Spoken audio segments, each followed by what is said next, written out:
What's up, everybody? Welcome back for another episode of the Fit 40 podcast, where we simplify exercise and nutrition for busy parents 40 plus who so they can stay healthy and improve their health. I am your host, Brian Fitzsimmons, and I am butchering this intro. Bear with me. We're off to a great start, but we have an amazing guest with us today. We have Ava Cowan in the house. She is a former pro figure competitor who has competed in over 25 figure competitions around the globe, multiple world titles, and earned professional status in the IFBB and WBFF.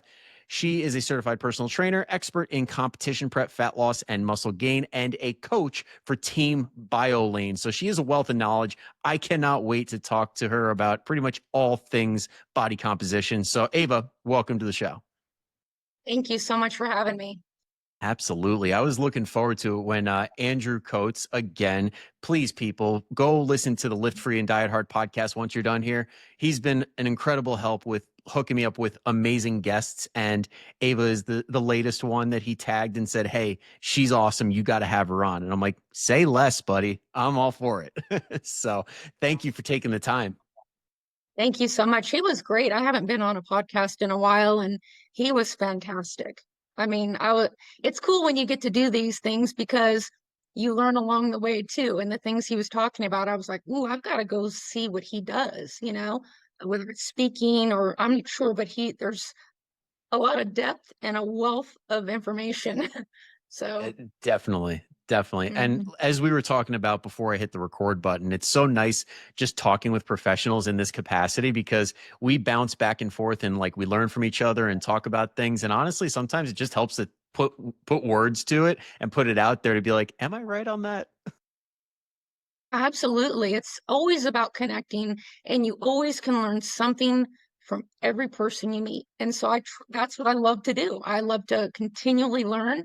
And, him and I, during one of the conversations or the topic, we were talking about how to determine different phases, because in that podcast and the things that I talk about are about not being in a perpetual deficit. And these are the things that you have to be very cognizant of, particularly when working with competitors, because when you're in and you want to go compete, you just want to keep going and going and going, and learning to pull back, devising the game plan uh, of why to pull back and how long to do that. So when him and I were discussing that, he was saying, how did you determine those phases? Because I'm a stickler about it, because it's your health. Yeah. And I'm like, well, it's just about, body composition and sort of laying things out in that way. And it was just cool the way that he asked me the question, because um, it is an important part of being a nutrition coach. It's an important part of being a competition prep coach, also of being a responsible human that is not throwing someone into a deficit eternally. So, Exactly. And I yeah. think that's really what separates like the professionals from the people that just call themselves coaches, because to understand the whole why behind it is a whole nother level. And I know, again, before I hit the record button, you and me were talking about these like certifying bodies where it's like some of them, yeah, they're like, let's call it what it is. Some are a joke, but some are so thorough and such a great way for people to learn what they need to learn to put people in the best position to get results and stay healthy in the process. And like that's the dividing line. It really separates quality coaches that are professionals from those that are just pretenders that think they know what they know about fitness and nutrition just from online or doing their own thing. Yeah, I mean, it's a big responsibility. You have to really understand, the anatomy, kinesiology, physiology, at least have a solid baseline of those topics, and, be able to help people in a responsible way. And there are variations in certifying bodies, because when I was going to school to do this, ACE was the one at the time that was one of the weekend type of, I don't mean to be, Hey, but that's what my that's professor. the one I had, and I can attest to this. Yes, that's true. It's a total weekend certification that I got on a special for Christmas. You did? Yep, half price, baby. But it got my foot in the door. Yeah, it's a beginning. We'll call it that. But Yes. So yeah, when I was going to school, there was the ACE, but this is what my Dr. Abbott was my teacher, and he would talk about that. But yeah, I mean, there's just so many varying degrees of how much do you really want to know how to do this? And then there's that component of real life experience, like getting in there, trying different things, being versed in the latest research, that's really important too. But yeah, I mean, where do we begin, Brian? Because this is our topic, and where do we Yeah. go? I mean, I'd love to start on this whole topic of certification because one of the things I love to point out are green flags for people who are listening to look for. So, like, let's say they just roll into a gym and they see these letters and they're like, well, that's alphabet soup to me. I have no idea what any of that means. Kind of like when you go into the doctor's office and somebody's got like every letter known to man and you're like, they must know their stuff, but you don't really know. So let's talk about this is a new certification to me that I've never heard of with Dr. Abbott. What's the name of it, and what exactly does it entail so people know, hey, like they go over this stuff, so I feel like I'm in good hands. So the Fitness Institute, I was there in, I believe, 2000, 2001. So I'm dating myself, but that's okay. Um, I just knew this is what I wanted to do, and happened to live like 15 minutes away from his school. So I go in, and this is before I was doing all the things I'm doing now, and I signed up, and there was modules, and I was like, well, I'm going to do all the modules, but it took 16 months, which is a long time to get you know, to be a CPT. But I knew it'd be rigorous. And in order to, there were certain modules, but you had to go from the beginning to the end. And then you'd get your CPTS, which is Certified Personal Training Specialist. So it puts you in a really good position because he had a 100% pass rate on ACSM and NSCA exams. So if you go there, I was like, well, if I go to this school, I'm going to feel confident. I'm going to know what I'm doing because if it has a 100% pass rate, I have to know it to pass. So I was like, I'm just going to go all in. And I'm really glad that I did. And it was really hard. It was. Yeah. Yeah, Yeah. and for everybody listening, ACSM and NSCA are like two of the top names, like especially with entry level. So they are very, very good organizations to look for. If you do see like you walk into a Crunch or a Planet Fitness and you see on their trainer wall, they've got these letters, like that's usually a good sign. And especially NSCA, like they have an elevated certification, which we both at one time held the CSCS, which is a certified strength and conditioning coach. And that's the like top of the top where it's like the and conditioning coaches for the NFL, for the NCAA, like the top people have that one. So it's also a really good one to look for. Yeah, definitely. So the CSCS, you had that one and I had the NSCA. And they're really comprehensive and they're always evolving. And I lapsed on my CEUs, so I do need to do that. But that's an important part because the research changes, opinions change. I come from the space of rep ranges and, the 5 reps is strength training, and then or 6 to 8 reps that, or 8 to 12 is going to be your hypertrophic range, and then if you do 15 plus, that is for muscular endurance, and that is not what we're using these days. You Yep. know. You can tell who has never heard of Brad Schoenfeld by the people that still preach the, oh, low reps for strength, middle reps for muscle, high reps for endurance. It's like that's been debunked at this point, people. We got to keep up with the times. Yeah, that's what we And got to and do. So also, yeah, to your point, I think it's really important for people to stay up on the right information in the right places. And reps is like one of the best, and that's one of the products that Biolayne puts out, and it's a research review. And I found that research review probably the most comprehensive and helpful out of all of them that I've been a part of. big time. That one and Professor Campbell, he has his research, so I'm involved in that, but you just have access to the reps. Professor Campbell, I can't remember, I don't have it in front of me because I didn't know we were going to talk about it, but it's so valuable because, like in his instance, he'll send out an email saying, all right, we're all going to talk about this latest research. And then if you do that, I think it's like $7 or $8 a month, but you have access to what he's reviewing. And it's just the way to go. And that reps, I mean, you just get that and you can look how it compares to what you're telling your clients or what you as a person you want to know about. It's just right there and it's easy to digest. Absolutely. And speaking of Bill Campbell, I am so hyped because he's starting to go down the rabbit hole of menopause and really like doing the research and understanding it as best as he possibly can. Because, like, let's be honest, we have like next to nothing when it comes to the menopausal range, as like when it comes to age and sample sizes. So it's exciting stuff, and especially with all the craziness that's going on with social media with the menopause grifting and all that. So should be very interesting. And reps too. I know one of the later or latest ones, maybe the last 2, 3 months, answered a question I've had for the longest time. I'm just like, we're recommending zero point 0.7 grams to 1 gram per pound of body weight for a protein goal. But what if we have somebody who's obese, like, or sorry, living in a larger body who classifies as obese? I've been trying to get better at that.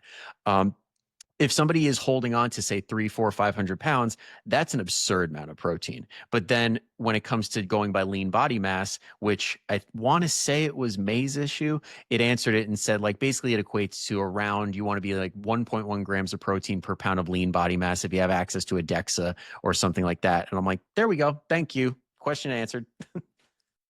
Yeah, I went to Professor Campbell because I went to Physique Coaching Academy. It's, always evolving, always continuing learning. And man, I really want to study anything that he does. Like he's unbelievable. And Yeah.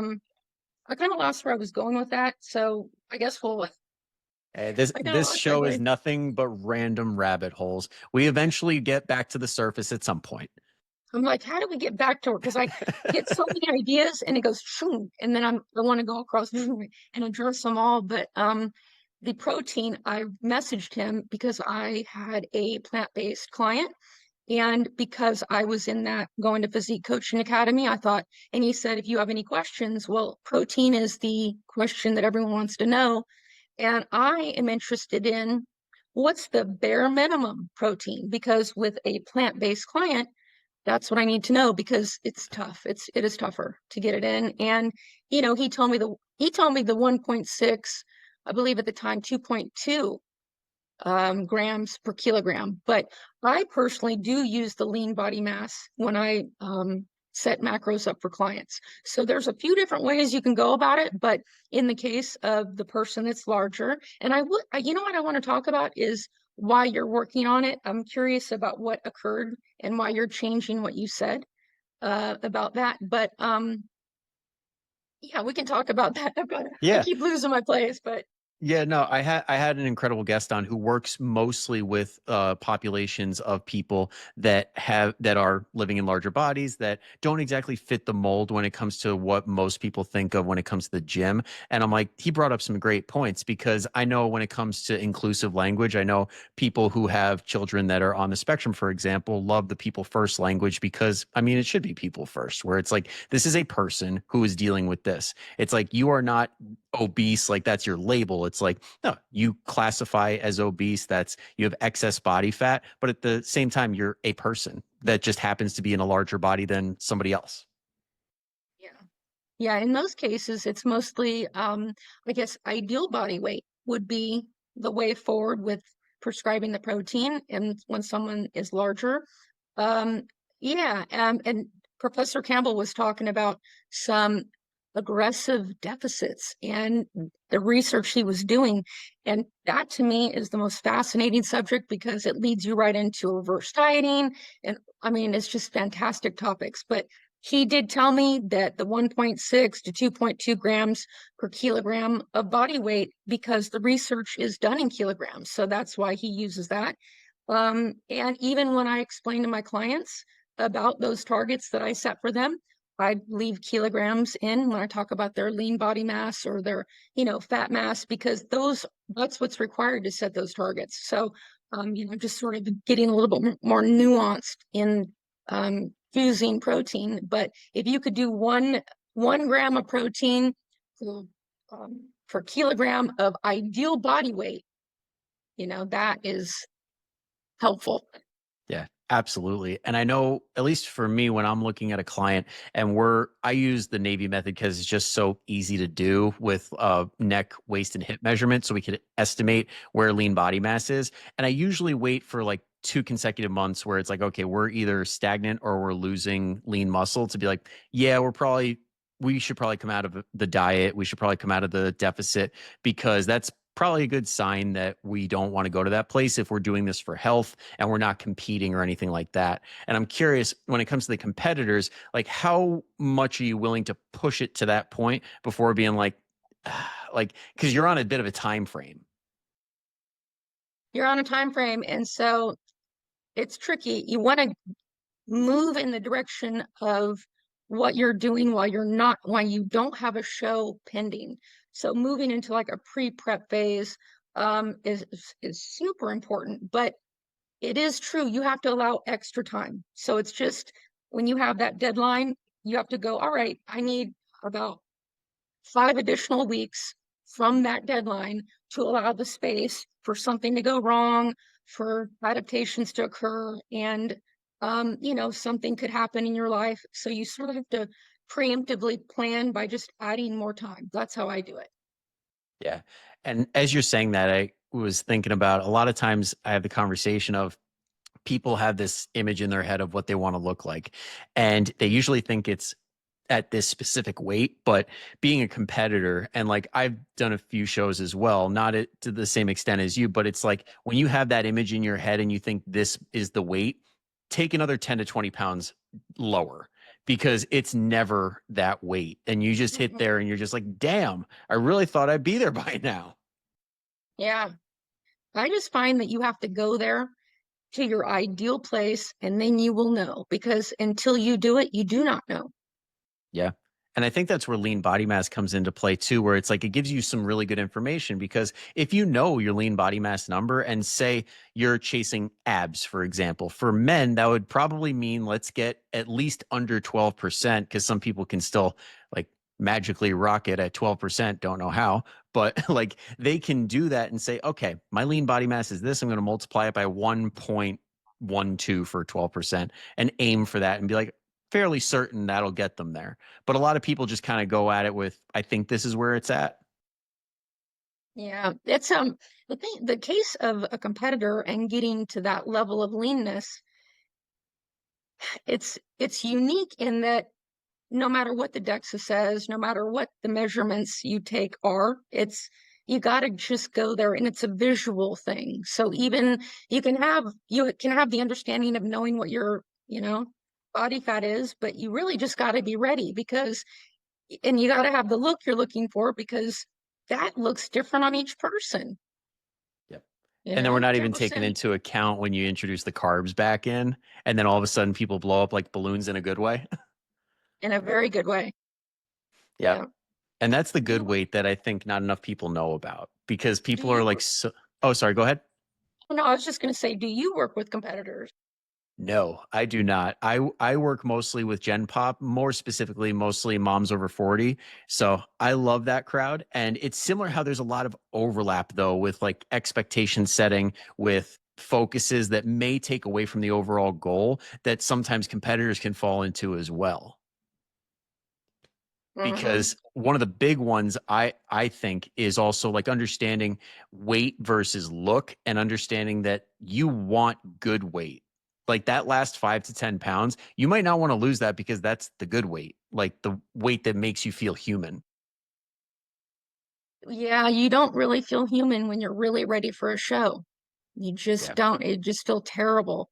And so as cool as it looks and it's a really fun goal. Like you get to show yourself what you're made of and you do the things that everyone says you can't and that's very rewarding, but there are downsides to it. You just don't feel good when you look really lean, Yeah. It's and you have to interesting. find the place. It's interesting you bring that up where you're like you do things that people say you can't do, and I think the mental side of things is one of those things that doesn't get brought up enough, especially in competitors or really anybody on a fat loss journey, but competitors take it to that extreme where it's like I know I almost got fired when I was show prepping because I was so low energy and I was like a zombie and I didn't know like how to deal with that. And at the same time, it's like the only way that I kept myself from eating certain foods is because I would look at other people eating the foods I wanted to eat, and I'm like, I don't want to look like them. And it's this holier than thou, I'm above them feeling. And I'm like, I'm an asshole. Like, I don't want to live this way. And I think that's something that not enough people know about, where it's like sometimes it can take bad turns.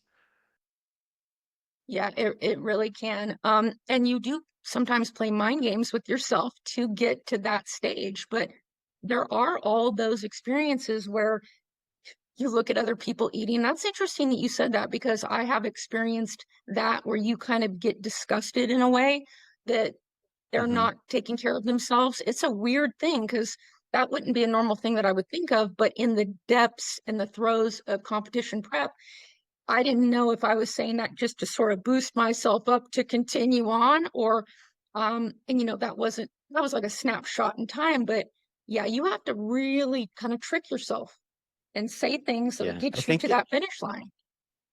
Yeah, and I think it's this competing thing in your head because it's like, do I like if I were to take a step back and actually feed myself and like have a level head, I would not be thinking that. But it serves a purpose where it's like, okay, I separate myself from people, so I hold myself to a higher standard. But at the same time, I'm jealous because I really want that food in the moment, even though it doesn't serve the overall goal. And because of this gigantic argument going on in my head, I'm now even that much more pissed off. So it's like this cluster of all these things. Yeah, and I really something that I personally love. I don't do this with my clients, though it would be cool. It's just something I enjoy is that mental component.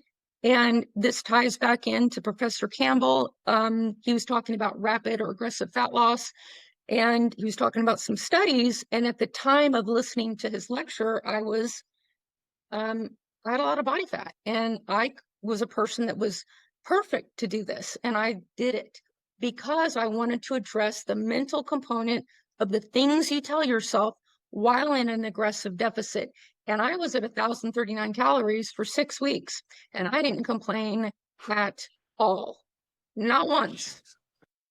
That's brutal. I can't even imagine doing that.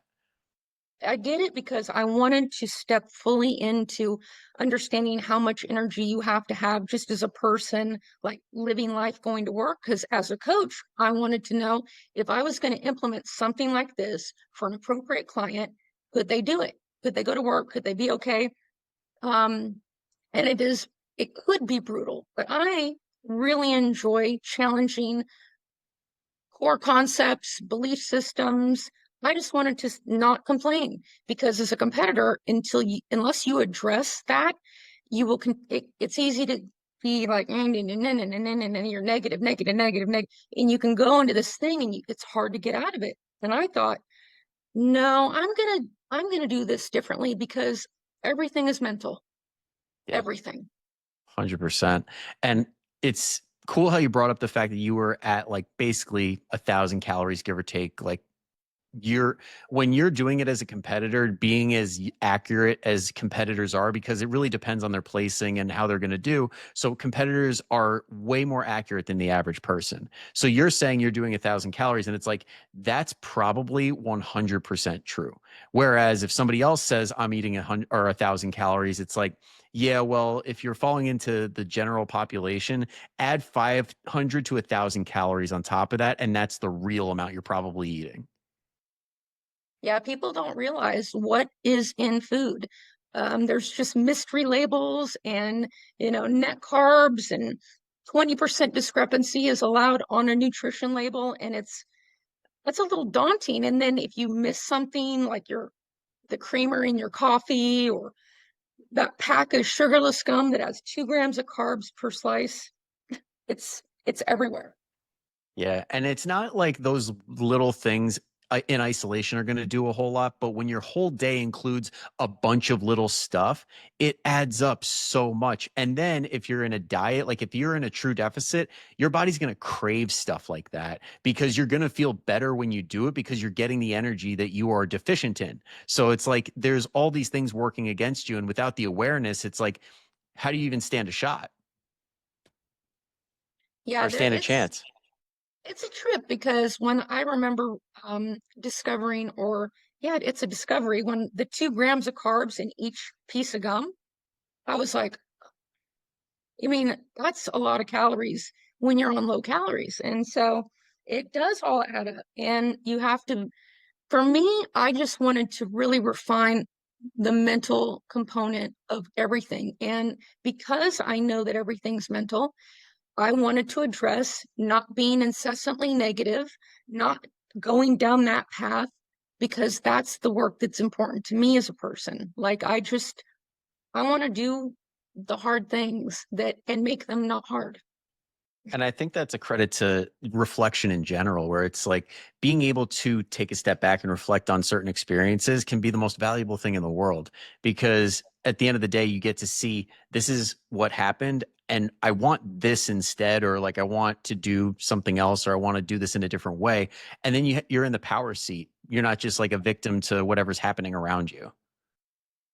Yeah, I mean, and that kind of alludes to, I was doing a video before this podcast about, about using setbacks or things that occur, use it to your advantage. And how you frame it is everything. It's happening for you. It's not happening to you, because until those things occur, you're not typically seeing uh, the things that need to be strengthened or reviewed, like resolve or your habits.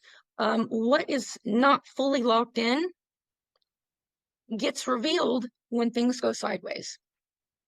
Yep. And then you get an opportunity to go fix it.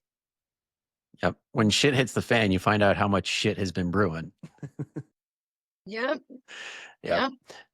Now, I know one of the big things I did want to touch on is what you and Andrew talked about, where it's like the phases of this, because a lot of people just pick a diet and say, hey, this looks awesome. This looks cool. I saw my friend is on keto or carnivore or you name it. They just jump right in. And as a coach, we know that's probably the worst thing you could do. So if you were to tell somebody and they were to ask you, like, how do I do this right? What does that look like? So I want to understand the question fully. Do you mean like, how do I get started in a deficit, or how do I get started in a specific kind of deficit like keto? Like just in general? Just a deficit in general. We'll assume that like they're open to doing this in a balanced way rather than a super restrictive way. Okay, so the way it works is my job, and what I really, I mean, I'm focused on this, is I want, when you come to work with me, that what we do, you 100% can take it with you for the rest of your life. And so I never start in a deficit when someone is starting in a deficit, because I want to establish baseline. I want them to have time with the program I've written. I want some time at maintenance. So I choose predicted maintenance to see if, in fact, that is actually their maintenance, because it may not be. And if you don't see things clearly, you may make unnecessary judgments, because um, some people come in and I'll put them at maintenance and they're dropping, dropping, dropping. And I'm like, this is amazing, because you have that kind of metabolism. It's fantastic. So when we get to the space of moving into the quote deficit, we're already in it. I'm just thinking about someone I just had. So it's fascinating, because I used the Mueller equation, which takes into account as many variables as possible.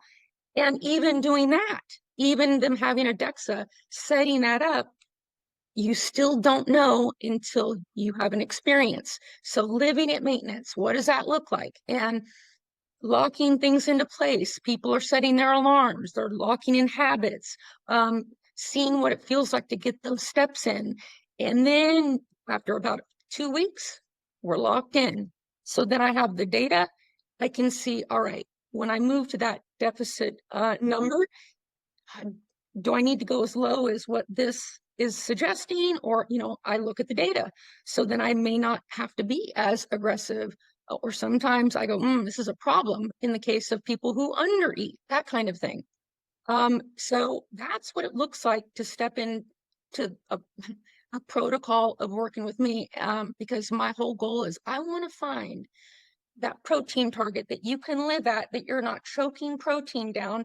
And so I look for ranges, and I I move into a process and I love it. I love it. Yeah.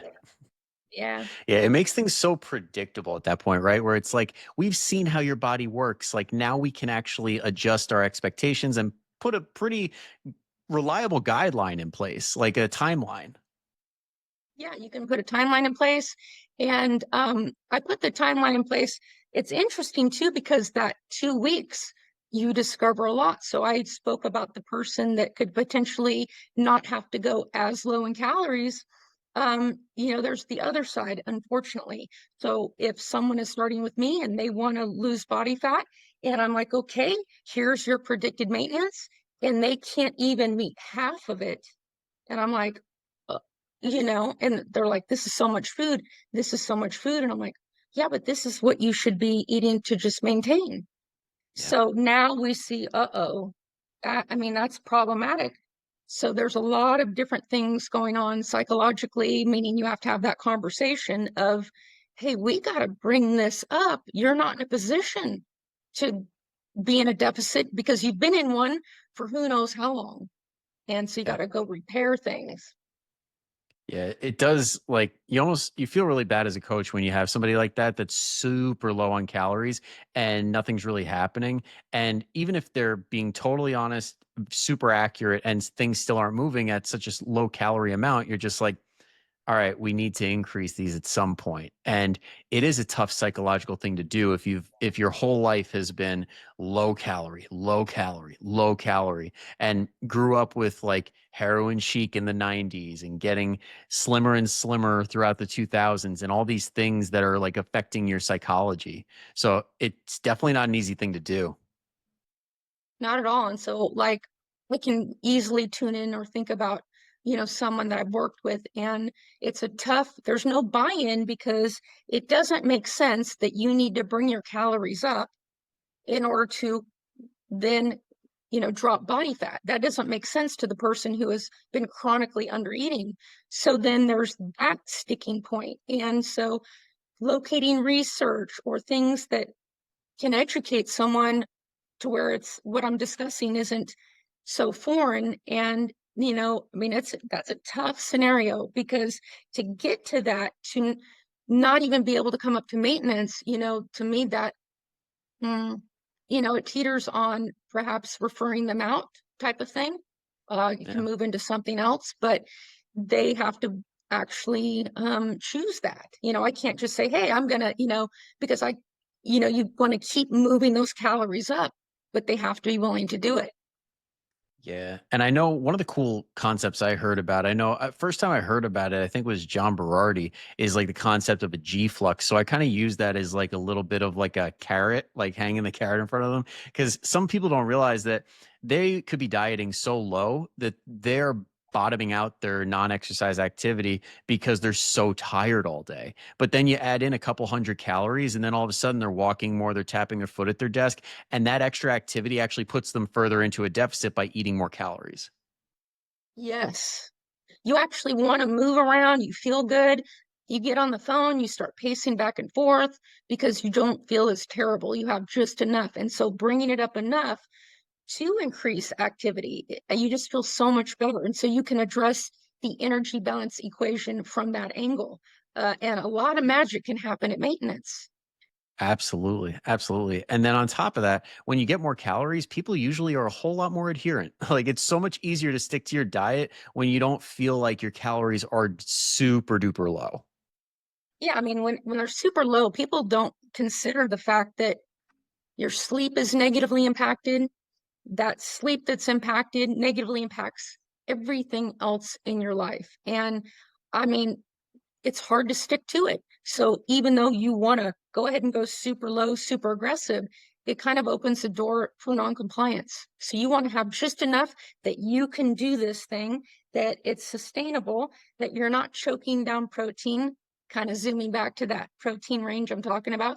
Like, finding the things that are sustainable, enough food so you can go feel like doing steps or go on your walking pad and Yeah, I mean, I'd rather bring the food up, feel better, and do more cardio personally.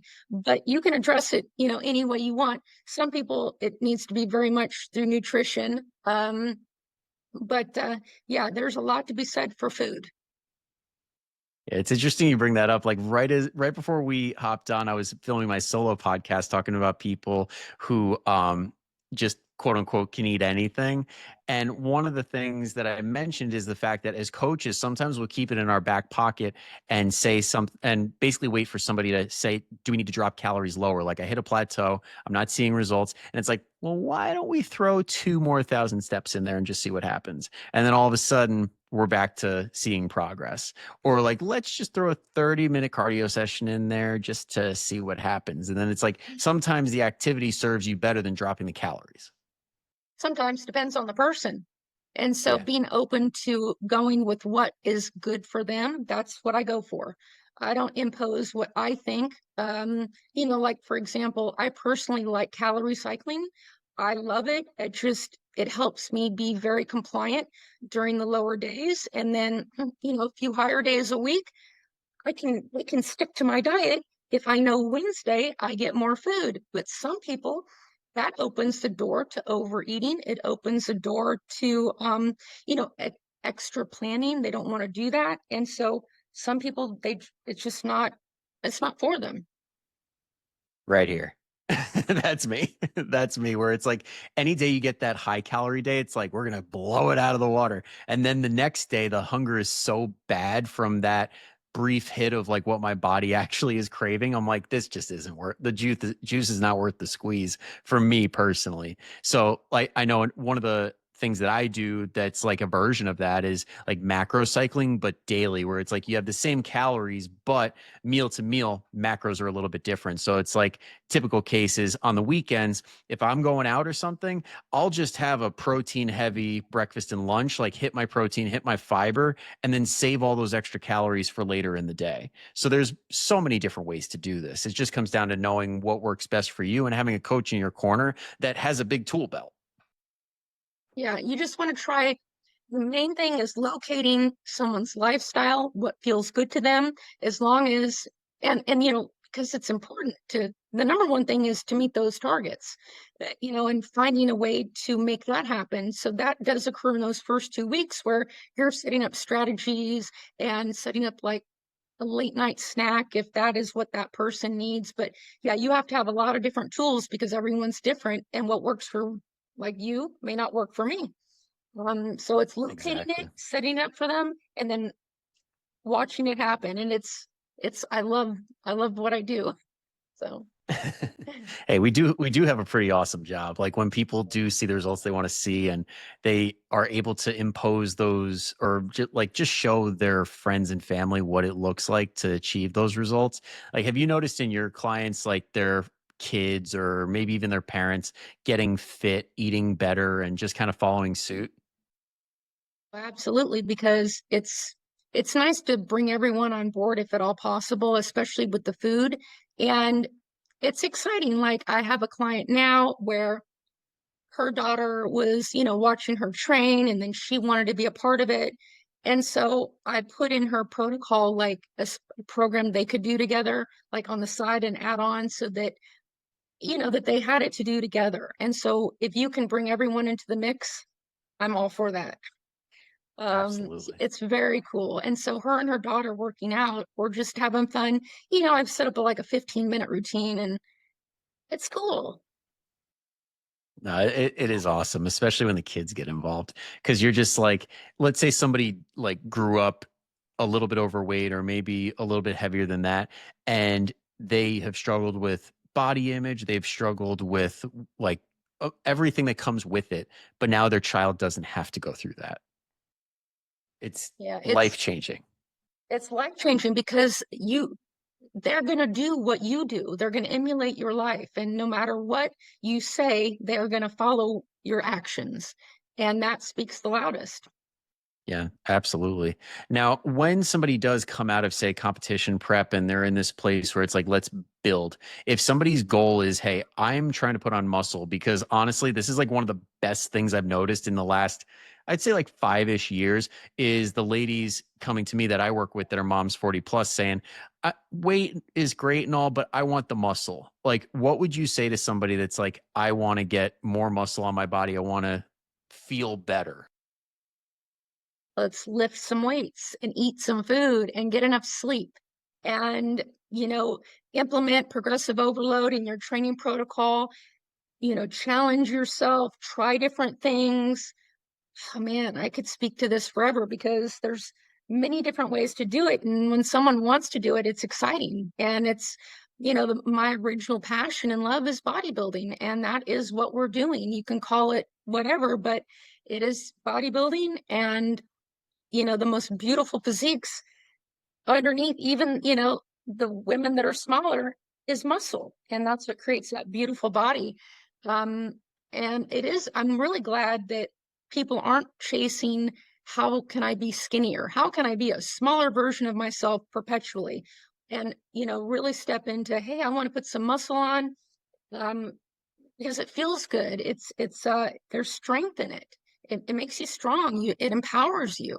And I think that's important as a woman. And it's important as you progress in years. It's very important as you progress in years. But it's just the foundation, I think, of so many things: longevity, life, happiness. Yeah. Um, yeah. Security. Like I know like one of the biggest things I learned, I was at Raise the Bar in Texas and Molly Galbraith was speaking, and she said that one of the big things that she was talking with somebody about that they didn't quite understand, that men don't really understand, is that women do walk around a lot of times and recognize unsafe situations that men just don't. And I'm like, I never have been in that situation where I'm walking down an alley or something and I'm genuinely a little bit worried. But like when you have more muscle on your body, when you are strong, when maybe you go to martial arts or something like that, you now have this level of like awareness and this level of somewhat confidence of like, hey, I can handle myself and I don't have to be fearful as much anymore. Like, yes, there are certain situations that are totally like worth paying attention, but overall, the amount of times you feel unsafe might actually go down. And that's like completely life changing as well. It changes who you are. When you do the work, no one can take it from you. And you own it. And I'll tell you what, as a woman, everything looks good. When you're in shape and you put a little muscle on and you get to your ideal physique, it's just so empowering because you don't have to get the super expensive clothes because all clothes look good on you. And there's a lot to be said about setting a goal and following it all the way through. And that is that mental piece that until you do it, you don't have the understanding of what that really does for you. Um, I can't even say enough about it. That's why I loved the competition prep, because things get hard. Life happens, breakups, flat tires, accidents. I mean, bombs are going off. And because you said you were going to do a show and you do it anyway and you don't make any excuses, is the biggest gift. I can't even, it's like you just change as a person. If you can do that and you gift yourself that, it's game over. It'll change you forever, permanently. Yeah, that is one of like the best things to hear, like as a coach, when somebody's like, I just went and bought a new pair of clothes and I didn't have to go to like some special section. I didn't have to like be, I didn't have to feel self-conscious about something not fitting because now everything fits and I feel so great being able to say that. Like it's insane and it's really fulfilling. So, I mean, and on that topic, I know there are some people who are very conscious and very worried about potentially getting like too bulky, for example. Is there a way you like to field that question or that concern, like in particular? I know everybody kind of has their way of going about it. I do. There's a few ways I go about it because for women, when the clothes get tighter, the scale goes up. you have to be ready for that, and you have to understand what that really is. And it can be very easy to be looped into the I'm getting fat, oh my gosh, and the anxiety and the assignment, the meaning that you assign to getting on the scale is shocking sometimes. And so sometimes you have to unpack that. But the conversation that I bring up is this is normal. This is what we do. And sometimes you might need a different size. So I talk about having like a small and a medium. And that's a totally normal part of the process, not, oh, my clothes don't fit. Because when you get up in the morning and your clothes don't fit, it's a terrible feeling. And you don't feel comfortable. You don't feel confident. None of your clothes fit. That could happen when you do build. So I like to step into that conversation because those same feelings can come up, even though it's not the same. And intellectually, oh no, I know I'm building muscle, but there is a little degree of body fat and being okay with it, stepping into it. I like to position all my clients as an athlete because you take it seriously. I did. So my off seasons, or I was just as diligent as being in a deficit. I got my bigger clothes, I get the mediums, I got my straps, and I was ready to go. My little plate mates, well, I always have those, but like I just stepped into it knowing to expect it and that it was okay. Yeah. And as you say that, I'm just like, there, that's such a good way to put it, is that like you want to view yourself more as an athlete, not as, say, a model. Because when you're talking, say, fashion models, they're probably the most miserable and potentially unhealthy people when it comes to holding that physique year round.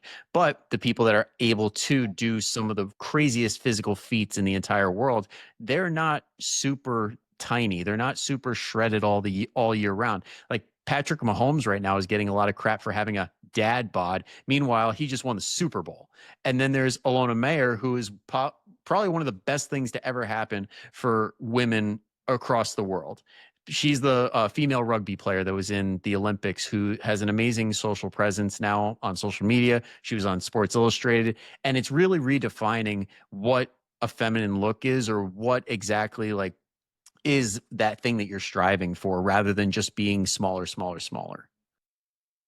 Yeah, I mean, I love the women that are in leadership positions, or athletes or people that have influence, discussing what's healthy, what's normal, what does a real woman's body look like, not necessarily like giving way to, there's some times where they're like, oh, this is healthy. And the person obviously has a lot of um, adipose tissue, we'll say, but Yeah. not quite that far, but like a normal, healthy with muscle, some body fat, balanced perspective about what our bodies can look like or should look like. And really, it's about how you feel in your own skin.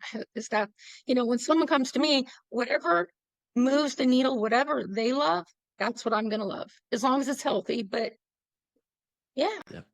100%. And the last thing I want to ask is actually in that realm of like, as long as it's healthy, because I think it's very good for people to have these expectations that serve them well. Like, for example, one of the things I tell people who are like, I just want to lose more belly fat, more belly fat, more belly fat. I'm like, you realize that like for men, when they get under 40 inches of waist circumference, for women, 35 inches, like we are now in that healthy category as far as that's concerned. And if we're in these percentages, like for men, I believe it's 10 to 20%, women 20 to 30, where it's like that is technically healthy. Like what do you like to tell people that as far as metrics go, where it's like this will kind of help keep your head on straight rather than just looking at the mirror? I actually never do use those numbers. And I don't have that conversation that often because I don't want people to be hyper focused on a number per se. I shift more to what looks good in the mirror and what feels good when they put on their clothes. Are they, sleeping through the night? Are you managing your stress? Are you able to recover after you train? These kinds of things. That is what is healthy Yeah. and needs to be accounted for. It's not just what you look like in the mirror, it's all the other aspects of your life that matter. And to exclude any of it is detrimental because it needs to be a focal point. Like sleep by itself. I could go on and on about it. But sleep hygiene, setting yourself up for, when do the lights need to come down? Am I gonna keep the phone in my room when I go to bed? Those kinds of things. Those are the things that I focus on in terms of what healthy is. I love Healthy that. habits. I absolutely love that because that went in a direction that I'm like, yeah, that's where it should go. Because I know sometimes I'll whip out metrics and be like, if you really want numbers, these are the numbers. But like, if we really wanted to have the conversation that serves everybody best, focus on how you feel, like mentally, physically, everything. Because if your feelings are dictated by a number on the scale or like constantly picking your body apart because it's never good enough, then that's something we definitely want to address. Big time. I mean, I just I try not to push people into, feeling like, oh gosh, am I going to reach that number? And it's limiting. And I really focus on, are you happy? Are you healthy? Are you evolving as a person? Are we dropping body fat at an appropriate rate? I like to look at every single component of what is involved because it all matters. Even, tracking habits, that's a big deal to me. Implementing, mobility work so that you have a little bit of balance in life. It all is important, and I don't exclude anything. Um, I include everything. I'm all inclusive. Yes. Yes. Yes. The best professionals focus on addition, not subtraction. Yeah, definitely.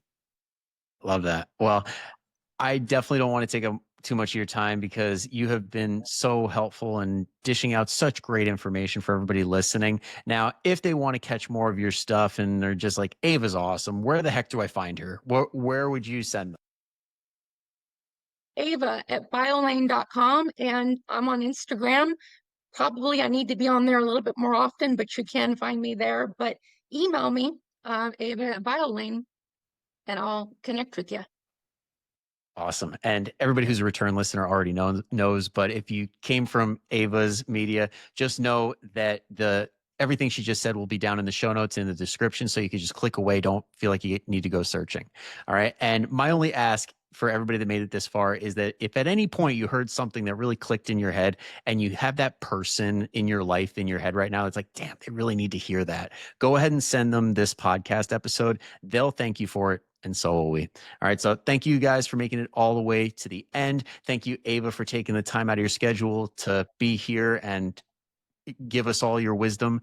And yeah, I'll cut myself off before I rant some more. So thank you guys. I'll see you later. Everybody go kick some ass. Bye bye.